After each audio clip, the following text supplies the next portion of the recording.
മധ്യ തിരുവിതാംകൂറിൽ ഇപ്പോൾ ശ്രീവല്ലഭ തിരുവല്ല ഗ്രാമമെന്നുള്ള സുപ്രസിദ്ധ നാമത്തോടുകൂടി പ്രശോഭിക്കുന്ന പ്രദേശത്തിന് പുരാതന കാലത്ത് പറഞ്ഞു വന്നിരുന്ന നാമധേയം മല്ലികാവനമെന്നായിരുന്നു. അക്കാലത്ത് അവിടെ ജനപുഷ്ടിയും ധനപുഷ്ടിയും ഇപ്പോഴത്തേതിൽ വളരെ അധികമുണ്ടായിരുന്നു. അന്നവിടെ ബ്രാഹ്മണാലയങ്ങൾ തന്നെ 3000-ലധികം ഉണ്ടായിരുന്നു. അവയിൽ ഒരു ബ്രാഹ്മണഗൃഹത്തിൻ്റെ പേര് ശങ്കരമംഗലത്ത് എന്നായിരുന്നു. അത് ലോപിച്ച് കാലക്രമേണ ചങ്ക്രോത്ത എന്നായിത്തീർന്നു. അവിടെ നാരായണ ഭട്ടതിരി എന്നൊരു ബ്രാഹ്മണനും അദ്ദേഹത്തിൻ്റെ സഹധർമ്മചാരിണിയായി ശ്രീദേവി എന്ന അന്തർജനവും മാത്രമായി തീർന്നു. ആ അന്തർജനത്തിന് തുണയായി ശ്രീദേവി എന്ന് തന്നെ പേരായ ഒരു ദാസിയും അവരുടെ മകനായ മുകുന്ദൻ എന്നൊരു ബാലനും ആ ഗൃഹത്തിൽ തന്നെ താമസിച്ചിരുന്നു. പുരാതന കാലത്ത് മലയാള ബ്രാഹ്മണർ ദാസീദാസന്മാരുടെ പേരുകൾ ശരിയായി പറയുക പതിവില്ലായിരുന്നുവല്ലോ. അതിനാൽ ദാസിയായ ശ്രീദേവിയെ ചിരുതേച്ചി എന്നും അവരുടെ പുത്രനായ മുകുന്ദനെ കുന്നൻ എന്നുമാണ് ആ ബ്രാഹ്മണ മിഥുനവും അത് കേട്ട ശേഷമുള്ളവരും വിളിച്ചു വന്നിരുന്നത്. നാരായണ ഭട്ടതിരി ഒരു വിഷ്ണു ഭക്തനും സുശീലനും ധാർമ്മികനും സദ്വൃത്താനുമായിരുന്നു. ശ്രീദേവി അന്തർജനം അദ്ദേഹത്തിന് അനുരൂപയായിരുന്നു. ആ ദമ്പതിമാർക്ക് അനപത്യത എന്നൊന്നു മാത്രമല്ലാതെ മറ്റൊരു ദുഃഖകാരണവും ഉണ്ടായിരുന്നില്ല. അവർ രണ്ടുപേരും ഭഗവത് ഭക്തിയോടും ഏറ്റവും നിഷ്ഠയോടും കൂടി യഥാവിധി പതിവായി ഏകാദശി വ്രതം അനുഷ്ഠിക്കുകയും ചിരുതേച്ചിയെയും കുന്നനെയും കൊണ്ട് അനുഷ്ഠിപ്പിക്കുകയും ചെയ്തിരുന്നു. അവരുടെ വ്രതനിഷ്ഠ ഒട്ടും ചില്ലറയല്ലായിരുന്നു. ദശമി നാൾ ഒരു നേരം മാത്രം ഭക്ഷണം കഴിക്കുകയും ഏകാദശി നാൾ ഊണും ഉറക്കവും ഉപേക്ഷിച്ച് ഭഗവത് ധ്യാനത്തോടുകൂടി തന്നെ ഇരിക്കുകയും ദ്വാദശി നാൾ കിട്ടുന്നിടത്തോളം ബ്രഹ്മചാരികൾക്കായുള്ള ബ്രാഹ്മണ കുമാരന്മാരെ കാൽ കഴുകിച്ച് ഊട്ടിയതിനു ശേഷം പാരണ കഴിക്കുകയുമായിരുന്നു അവരുടെ പതിവ്.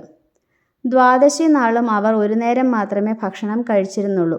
ഇപ്രകാരം എല്ലാം ആയിരുന്നിട്ടും ആ ബ്രാഹ്മണോത്തമൻ അനവത്യത ദുഃഖത്തോടുകൂടി തന്നെ കാലധർമ്മത്തെ പ്രാപിച്ചു.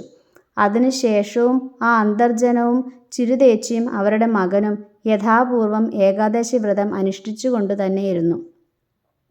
ആ അന്തർജനത്തിനെ എഴുത്തറിഞ്ഞുകൂടായിരുന്നു. അതിനാൽ ഏകാദശി വ്രതം എന്നാണെന്ന് മറ്റും വല്ലവരോടും ചോദിച്ചറിയേണ്ടിയിരുന്നു. അതിനുള്ള പ്രയാസം കൊണ്ട് ആ സാധ്വി ഒരു കൗശലം ചെയ്തു. ഒരു പാത്രത്തിൽ ഏകാദശി നാൾ മുതൽ ഓരോ കല്ല് പെറുക്കിയിട്ടു തുടങ്ങി. ദിവസം തോറും ആ കല്ല് എണ്ണി നോക്കും. 15 കല്ല് തികയുന്ന ദിവസം ഏകാദശി വ്രതം അനുഷ്ഠിക്കും. അങ്ങനെ പതിവാക്കി. ചിലപ്പോൾ ഈ കണക്ക് തെറ്റി വ്രതം അനുഷ്ഠിക്കേണ്ടുന്നത് തലേ ദിവസമോ പിറ്റേ ദിവസമോ ആയിപ്പോയി എന്ന് വരും. എന്നാലും ആരെല്ലാം പറഞ്ഞാലും അന്തർജനം ഈ പതിവ് മാറ്റാറില്ല. അതുകൊണ്ട് ചിലർ ചില മർക്കട മുഷ്ടിക്കാരുടെ ദുശ്ശാഠ്യത്തിന് ഉദാഹരണമായി മറ്റും ചങ്ക്രോത്തമ്മയുടെ ഏകാദശി പോലെ എന്നും മറ്റും പറഞ്ഞ് പരിഹസിച്ചുകൊണ്ടിരുന്നു. അതും ഈ അന്തർജനം വകവെച്ചില്ല. അങ്ങനെയിരുന്ന കാലത്ത് വഴിപോക്കരായ 2 ബ്രാഹ്മണർ ചങ്ക്രോത്ത് മഠത്തിൽ ചെന്നു ചേർന്നു. അവർ രണ്ടുപേരും വലിയ ജ്യോത്സ്യന്മാരായിരുന്നു. ചങ്ക്രോത്ത് മഠത്തിൽ ആരു ചെന്നാലും ഭക്ഷണം കൊടുക്കുമെന്നും ചങ്ക്രോത്തമ്മ അതിഥി സൽക്കാരത്തിൽ ബദ്ധശ്രദ്ധയാണെന്നും ചിലർ പറഞ്ഞറിയുകയാൽ ഊണ് കഴിച്ചു പോകാമെന്ന് വിചാരിച്ചാണ് ആ ബ്രാഹ്മണർ അവിടെ ചെന്നത്. അവർ അവിടെ ചെന്നയുടനെ തങ്ങൾ വഴിപോക്കരായ 2 ബ്രാഹ്മണന്മാരാണെന്നും ഭക്ഷണം കഴിച്ചു പോയാൽ കൊള്ളാമെന്നും വിചാരിച്ചാണ് അവിടെ ചെന്നിരിക്കുന്നതെന്നും ചിരുതേച്ചി മുഖാന്തരം അകത്തറിയിച്ചു. അപ്പോൾ അന്തർജനം വാതിൽപ്പുറകിൽ വന്നു നിന്നുകൊണ്ട് ഇവിടെ അതിഥികൾക്ക് ഭക്ഷണം കൊടുക്കുന്നതിന് ഒട്ടും മടിയില്ലെന്ന് മാത്രമല്ല വളരെ സന്തോഷമുണ്ട് താനും. ഇവിടെ ഉണ്ണാനായിട്ട് വന്നാൽ ചോറ് കെടുക്കാതെ ആരെയും പറഞ്ഞയക്കാറില്ല. എങ്കിലും ഇന്ന് ഏകാദശി ആയതുകൊണ്ട് നിങ്ങളെ കഴിപ്പിച്ചയക്കാൻ നിവൃത്തിയില്ല. ഇന്നിവിടെ ഞങ്ങൾക്കെല്ലാവർക്കും ശുദ്ധോപവാസമാണ്. ഏകാദശി നാൾ അതിഥികൾക്ക് ശാല്യന്നം കൊടുക്കുക ഇവിടെ പതിവില്ല എന്ന് പറഞ്ഞു. ഉടനെ ആ ബ്രാഹ്മണർ, ഏകാദശി ഇന്നല്ല നാളെയാണ്. ഞങ്ങൾ ഗണിച്ചു നോക്കിയിട്ടുണ്ട്. ഞങ്ങൾ കുറച്ച് ജ്യോതിശാസ്ത്രം പഠിച്ചിട്ടുള്ളവരാണ്. ഞങ്ങളുടെ കയ്യിൽ പഞ്ചാംഗവും ഉണ്ടെന്ന് പറഞ്ഞു. അപ്പോൾ അന്തർജനം, എന്നാൽ നിങ്ങളുടെ ഗണിതം തെറ്റിപ്പോയി. ഏകാദശി ഇന്ന് തന്നെയാണ്, സംശയമില്ല. ഇത് കേട്ട ബ്രാഹ്മണർ ഉടനെ കവടിസഞ്ചി അഴിച്ച് പരൽ നിരത്തി ഗണിച്ചു നോക്കി. അപ്പോൾ ഏകാദശി അന്ന് തന്നെയാണെന്ന് കണ്ടു. ഉടനെ അവർ അവിടെ നിന്ന് ഇറങ്ങിപ്പോയി മറ്റൊരു ബ്രാഹ്മണ ഗൃഹത്തിൽ കയറി അവിടെ ചെന്ന് ചോദിച്ചപ്പോൾ ഏകാദശി പിറ്റേ ദിവസമാണെന്നും കുളിച്ചു വന്നാൽ ഊണ് കഴിക്കാമെന്നും അവിടെ ഉണ്ടായിരുന്നവർ പറഞ്ഞു. ആ ബ്രാഹ്മണർക്ക് പിന്നെയും സംശയമുണ്ടായി. അവരും ഏകാദശി വ്രതം പതിവുള്ളവരായിരുന്നതിനാൽ അവിടെ ഇരുന്ന് വീണ്ടും ഗണിച്ചു നോക്കി. അപ്പോൾ ഏകാദശി പിറ്റേ ദിവസമാണെന്നും കണ്ട് അവർ വീണ്ടും ചങ്ക്രോത്ത് മഠത്തിൽ പോയി അവിടെ ഇരുന്ന് ഗണിച്ചു നോക്കി. അപ്പോൾ ഏകാദശി അന്നു തന്നെയാണെന്ന് കണ്ടു. ഇങ്ങനെ പല പ്രാവശ്യം പരീക്ഷിച്ചു നോക്കി. അപ്പോഴെല്ലാം യഥാപൂർവം കാണുകയാൽ ആ ബ്രാഹ്മണർ അത്യന്തം വിസ്മയിച്ചു. ഈ വിവരമറിഞ്ഞ ഗ്രാമത്തിലുള്ളവരെല്ലാം ചങ്ക്രോത്തമ്മയ്ക്ക് ഏകാദശിയായിട്ടുള്ള ദിവസം തന്നെ അനുഷ്ഠിച്ചു തുടങ്ങി. ഇങ്ങനെ ഇരിക്കുന്ന കാലത്ത് ഒരു ദിക്കിൽ ഏകചക്ര ഗ്രാമത്തിൽ ഭഗനെന്ന പോലെ തൊഗലൻ എന്നൊരു ദുഷ്ടൻ ചില അനുചരന്മാരോടുകൂടി വന്നു ചേർന്നു.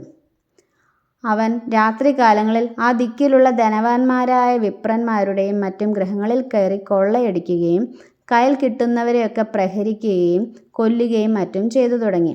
അതിനാൽ ആ ഗ്രാമത്തിൽ സന്ധ്യയായാൽ പിന്നെ ആർക്കും മനസ്സുറപ്പിച്ച് കിടന്നുറങ്ങാനും ഗൃഹത്തിൽ നിന്ന് പുറത്തിറങ്ങി സഞ്ചരിക്കാനും നിവൃത്തിയില്ലാതായി തീർന്നു. സ്ത്രീകളെയും കുട്ടികളെയും പകലായാലും വെളിയിൽ കണ്ടാൽ ആ ദുഷ്ടൻ തല്ലിക്കൊല്ലും. അതിനാൽ അക്കാലത്ത് ആ ഗ്രാമത്തിലുണ്ടായിരുന്ന അനേകം ഭൂമിദേവന്മാർ ആ ദിക്കുവിട്ട് കുടുംബസഹിതം വർക്കലയ്ക്കടുത്തുള്ള അയിരൂർ, വാമനപുരം, പള്ളിപ്പുറം, നെടുമങ്ങാട്, നെയ്യാറ്റിൻകര, മലയിൻകീഴ്, ഒറ്റശേഖരമംഗലം മുതലായ ദേശങ്ങളിൽ പോയി താമസമുറപ്പിച്ചു. ചിലർ സോപദ്രവാപി സുഖത ഖലു ജന്മഭൂമി എന്ന് വിചാരിച്ച് സകലവിധോപദ്രവങ്ങളെയും സഹിച്ച് അവിടെ തന്നെ താമസിച്ചു. ചങ്ക്രോത്തമ്മ സധൈര്യം അവിടെ തന്നെ താമസിച്ചതല്ലാതെ എങ്ങും പോയില്ല. എങ്കിലും ദ്വാദശി നാൾ ബ്രഹ്മചാരികളെ കാൽ കഴുകി ചൂട്ടാൻ ആ അന്തർജനത്തിന് വളരെ പ്രയാസമായി തീർന്നു. അക്കാലത്ത് തൊഗലനെ പേടിച്ച് പാന്തന്മാർ പോലും ആ ദിക്കിൽ കൂടി സഞ്ചരിക്കാതെയായിപ്പോയി. പിന്നെ വഴിപോക്കരായ ബ്രഹ്മചാരികളെ കിട്ടുകയില്ലല്ലോ. അവിടെ ബ്രാഹ്മണ ഗൃഹങ്ങൾ തന്നെ വളരെ ചുരുക്കമായി. ഉള്ളവർ തങ്ങളുടെ ഉണ്ണികളെയും അയക്കാതെയും ഭീരുക്കളായ ബ്രഹ്മചാരികൾ അവരുടെ ഗൃഹം വിട്ട് വെളിയിൽ ഇറങ്ങാതെയും ആയിത്തീർന്നു. അതിനാൽ ഒരു ദ്വാദശി നാൾ ചങ്ക്രോത്തമ്മയ്ക്ക് കാൽ കഴുകി ചൂട്ടാൻ ഒരു ബ്രഹ്മചാരിയെയും കിട്ടിയില്ല. ബ്രഹ്മചാരിയെ കാൽ കഴുകി ചൂട്ടാതെ പാരണ കഴിക്കാൻ നിവൃത്തിയില്ല. പാരണ കഴിക്കാതെ വ്രതത്തിന് പൂർണ്ണത സിദ്ധിക്കുകയുമില്ല. അതിനാൽ ചങ്ക്രോത്തമ്മ ഏറ്റവും വിഷണ്ണയായിത്തീർന്നു. ചിരുതേച്ചിയും കുന്നനും ആ ഗൃഹത്തിൽ ബ്രഹ്മചാരികളുള്ള ബ്രാഹ്മണ ഗൃഹങ്ങളിലെല്ലാം പോവുകയും വഴിയിൽ കാത്തു നിൽക്കുകയും ചെയ്തിട്ടും ഒരു ബ്രഹ്മചാരിയെപ്പോലും വിളിച്ചു കൊണ്ടുവരാൻ സാധിച്ചില്ല. ഒടുക്കം ആ അന്തർജനം വ്യസനം സഹിക്കവയ്യാഞ്ഞിട്ട് തൻ്റെ തേവാരപ്പുരയിലുണ്ടായിരുന്ന വിഷ്ണു വിഗ്രഹത്തിൻ്റെ മുന്നിൽ ചെന്ന്, ഭഗവാനെ, എനിക്ക് വ്രതഭംഗം വരാതെ ഇരിക്കുന്നതിന് എന്തെങ്കിലും മാർഗമുണ്ടാക്കി തരണേ എന്ന് ഭക്തിയോടും വ്യസനത്തോടും കൂടി പ്രാർത്ഥിച്ചുകൊണ്ട് കണ്ണടച്ച് കരഞ്ഞും കൊണ്ട് തൊഴുതുകൊണ്ട് നിന്നു. അങ്ങനെ കുറച്ചു നേരം കഴിഞ്ഞപ്പോൾ ആരോ തൻ്റെ പിന്നിൽ വന്ന് നിന്ന്, അമ്മ, ഇവിടെ ഊണ് കാലമായില്ലേ, എനിക്ക് വിശപ്പ് കലശലായിരിക്കുന്നു എന്ന് പറഞ്ഞതായി തോന്നുകയാൽ അന്തർജനം കണ്ണും തുറന്ന് തിരിഞ്ഞു നോക്കി. അപ്പോൾ ആ ഭക്ത കണ്ടത് ദണ്ഡും കൃഷ്ണാജിനവും ധരിച്ച ഒരു ബ്രഹ്മചാരിയെയായിരുന്നു. ആ സമയത്ത് ആ അന്തർജനത്തിനുണ്ടായ സന്തോഷം എത്രമാത്രമാണെന്ന് പറയാൻ പ്രയാസം തന്നെ. ഊണിനൊക്കെ കാലമായിട്ടുണ്ട്, ക്ഷണത്തിൽ കുളിച്ചു വരൂ, കുളം ഇവിടെ തന്നെയുണ്ട് എന്ന് അന്തർജനം പറഞ്ഞപ്പോൾ ബ്രഹ്മചാരി, ഞാൻ നദീജലത്തിലല്ലാതെ കൂപത്തോയത്തിൽ കുളിക്കാറില്ല എന്ന് പറഞ്ഞു. ഉടനെ അന്തർജനം നദിയിലേക്ക് പോയാൽ ആപത്തുണ്ടാകുമെന്നും തൊഗലൻ്റെ കഥയുമെല്ലാം പറഞ്ഞു കേൾപ്പിച്ചു. അതൊന്നും സാരമില്ല എന്ന് പറഞ്ഞ് ബ്രഹ്മചാരി പുറത്തിറങ്ങി നേരെ പുഴക്കടവിലേക്ക് നടന്നു. മധ്യേ മാർഗം തൊഗലൻ ബ്രഹ്മചാരിയെ കണ്ടെത്തി പിടികൂടുകയും അവർ തമ്മിൽ അതിഘോരമായൊരു ദ്വന്ദ്വയുദ്ധം നടക്കുകയും ആ സമയം ബ്രഹ്മചാരിയുടെ കയ്യിലിരുന്ന ദണ്ഡ് സുദർശന ചക്രമായി തീരുകയും അതുകൊണ്ട് തൊഗലൻ്റെ കണ്ഠം മുറിച്ച് അവനെ നിഗ്രഹിക്കുകയും ചെയ്തു. ചക്രം കൊണ്ട് കഴുത്തറുത്ത സമയം ഉറക്കെ നിലവിളിച്ചുകൊണ്ടാണ് തൊഗലൻ നിലം പതിച്ചത്. ആ നിലവിളി കേട്ട് തൊഗലൻ്റെ കൂട്ടുകാർ അവിടെ ഓടിയെത്തി ബ്രഹ്മചാരിയെ പിടികൂടി. ബ്രഹ്മചാരി അവരെയും ക്ഷണത്തിൽ നിഗ്രഹിച്ചിട്ട് പുഴക്കടവിൽ ചെന്ന രക്തം പുരണ്ടിരുന്ന ചക്രം തേച്ചു കഴുകി വൃത്തിയാക്കിയതിനു ശേഷം കുളിയും കഴിച്ച് ചങ്ക്രോത്ത് മഠത്തിലേക്ക് പോയി. തൊഗലൻ വന്ന് താമസിക്കുകയും മരിക്കുകയും ചെയ്ത സ്ഥലത്തിന് തുകലശ്ശേരി എന്നും ബ്രഹ്മചാരി ചക്രം ക്ഷാളനം ചെയ്ത കടവിന് ചക്രക്ഷാളനക്കടവെന്നും നാമം സിദ്ധിച്ചു. ചക്രക്ഷാളനക്കടവ് ലോപിച്ച് ചക്രശാലക്കടവെന്നായി തീരുകയും ചെയ്തു. ബ്രഹ്മചാരി കുളിക്കാൻ പോയിട്ട് വരാൻ താമസിച്ചപ്പോൾ അന്തർജനത്തിന് വീണ്ടും വിഷാദം സഹിക്കാതെ വയ്യ. ആ ഉണ്ണി കുളിക്കാൻ പോയിട്ട് ഇത്ര വളരെ താമസിക്കുന്നത് എന്താണാവോ? ആ സാധുവിനെ തൊഗലൻ പിടിച്ചു കൊന്നായിരിക്കുമോ? എന്നാൽ എനിക്കിന്ന് പാരണ കഴിക്കാൻ സാധിക്കില്ല. എൻ്റെ ഭഗവാനെ, അങ്ങനെയൊന്നും വരുത്തരുതേ എന്നും മറ്റും വിചാരിച്ച് അന്തർജനം വ്യസനിച്ചുകൊണ്ടിരുന്നപ്പോൾ കുളിക്കാൻ പോയിരുന്ന ഉണ്ണിയും വേറെ 5 ബ്രഹ്മചാരികളും കുളി കഴിഞ്ഞ് വരുന്നതായി കണ്ടു. ഉടനെ അന്തർജനം സന്തോഷിച്ച് അവരെ 6 പേരെയും കാൽ കഴിച്ചൂട്ടുകയും പാരണ കഴിക്കുകയും ചെയ്തു. അപ്പോഴേക്കും ഒരു ബ്രഹ്മചാരി തൊഗലനെയും അവൻ്റെ അനുചരന്മാരെയും നിഗ്രഹിച്ചുവെന്നും ആ ഉണ്ണി മഠത്തിലേക്ക് പോയിരിക്കുന്നുവെന്നുമുള്ള വർത്തമാനം ആ ദിക്കിൽ സർവത്ര വ്യാപിക്കുകയും ശത്രുഭയം തീർന്നതിനാൽ സകല ജനങ്ങളും സന്തുഷ്ട മാനസന്മാരായി തീരുകയും ഏറ്റവും പരാക്രമശാലിയായിരുന്ന തൊഗലനെ നിഗ്രഹിച്ച് ആ ഉണ്ണി കേവലം മനുഷ്യനായിരിക്കുകയില്ലെന്നും അദ്ദേഹത്തെയും അദ്ദേഹത്തിൻ്റെ ദുഷ്ടനിഗ്രഹത്തിനായി ഉപയോഗിച്ച ചക്രായുധത്തെയും കണ്ടു വന്ദിക്കണമെന്നും വിചാരിച്ച അസംഖ്യം ജനങ്ങൾ ആ മഠത്തിൽ ചെന്നു ചേരുകയും ബ്രഹ്മചാരിയെ കണ്ട് വന്ദിച്ചതിന് ശേഷം ശ്രീചക്രം കൂടി വന്ദിച്ചാൽ കൊള്ളാമെന്ന് തങ്ങൾക്ക് അതിയായ ആഗ്രഹമുണ്ടെന്നുള്ള വിവരം അദ്ദേഹത്തെ ഗ്രഹിപ്പിക്കുകയും ചെയ്തു. ഉടനെ ആ ബ്രഹ്മചാരി തൻ്റെ ആയുധത്തെ മഠത്തിൻ്റെ മുറ്റത്ത് സകല ജനങ്ങൾക്കും കണ്ടു വന്ദിക്കുവാൻ സൗകര്യമുള്ള ഒരു ഉയർന്ന സ്ഥലത്ത് പടിഞ്ഞാട്ട് ദർശനമായി പ്രതിഷ്ഠിച്ചു. അപ്പോൾ സൂര്യകോടി പ്രകാശത്തോടുകൂടി പ്രജ്വലിച്ചുകൊണ്ടിരുന്ന ആ സുദർശനം കണ്ട് എല്ലാവരും വന്ദിച്ചു. ഉടനെ അന്തർജനം ആ സുദർശന ചക്രത്തിൻ്റെ പൂജാ നിവേദ്യാദികളും തൃപ്പടിദാനമായി സമർപ്പിച്ചിരിക്കുന്നുവെന്നൊരാധാരം എഴുതിച്ച് സുദർശനത്തിൻ്റെ തിരുമുൻപിൽ വയ്ക്കുകയും അവിടുത്തെ കാര്യാന്വേഷണങ്ങൾക്കായി തൻ്റെ ദയാദായന്മാരായ 3 ഇല്ലക്കാരെയും കണക്കെഴുത്തിനായി കുന്നനെയും നിയമിക്കുകയും ചെയ്തു. അനന്തരം ബ്രഹ്മചാരി അവിടെ കൂടിയിരുന്ന ജനങ്ങളോട് ഈ സുദർശനത്തെ ഭക്തിപൂർവ്വം വന്ദിച്ചു പ്രാർത്ഥിച്ചാൽ സകല ജനങ്ങൾക്കും സകല അഭീഷ്ടങ്ങളും സാധിക്കുമെന്ന് പറഞ്ഞു.